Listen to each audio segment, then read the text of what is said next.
সাফল্য যেন সোনার হরিণ কিংবা রাতের শেষ রেলগাড়িটা। সবাই ছুটছে তার দিকে। সবার মনে প্রশ্ন, হরিণের দেখা মিলবে কবে, কিংবা রেলগাড়িটা কি ধরতে পারবো? কেউ সাফল্যের জন্য বছরের পর বছর চেষ্টা করে যান, কেউ বা মাঠে নেমেই গোল দেন। আবার কেউ সাফল্যের জন্য পরিশ্রম না করে একঘেয়ে জীবনের ঘানি টানেন। মার্কিন লেখক, বিনিয়োগকারী ও উদ্যোক্তা জেমস আল্টুচার কোরা ডাইজেস্টে তার পোস্টে সফল হওয়ার 7টি উপায় নিয়ে বলেছেন। পয়েন্ট নাম্বার 1, স্বাস্থ্যকে গুরুত্ব দিতে হবে। শারীরিক ও মানসিক স্বাস্থ্য দুটোই গুরুত্বপূর্ণ।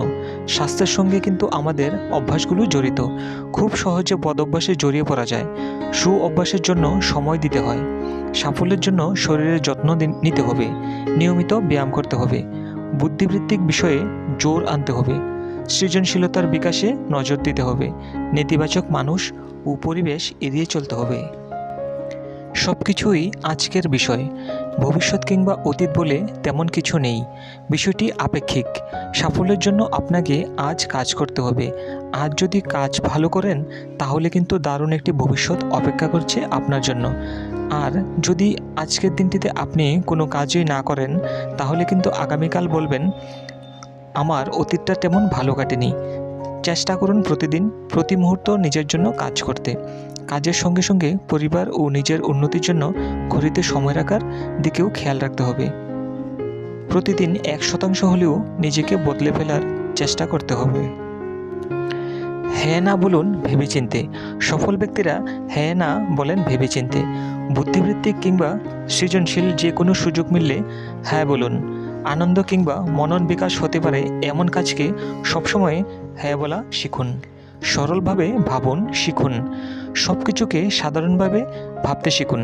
শিশুরা সব কিছু সরলভাবে ভাবার চেষ্টা করে বলে তারা জীবনের সরলতা খুঁজে পায়। তাদের মতো ভাবার চর্চা করুন। নিয়মিত ধ্যান করার অভ্যাস করলে আপনার ভাবনা শক্তি ও সৃজনশীল মনের জোর বাড়বে। পড়তে হবে অনেক। মানুষ হিসাবে আমরা সবাই সব কিছু জানি না। জানার জন্য বই পড়তে হবে। ফিকশন, নন ফিকশন সব ধরনের বই পড়তে হবে। বহুমাত্রিক সাফল্যের জন্য চেষ্টা করুন। মার্কিন ধনকুবের ওয়ারেন বাফেট তরুণদের এক জায়গায় বিনিয়োগ করতে পরামর্শ দেন না। তিনি অনেক জায়গায় বিনিয়োগের পরামর্শ দেন, যেন একটি বিনিয়োগে ব্যর্থ হলেও অন্য জায়গায় সামনে এগোনোর সুযোগ থাকে। একটি বিষয়ে সাফল্য এলে সামনে এগিয়ে যাওয়ার জন্য অন্য বিষয়ে মনোসংযোগ করুন।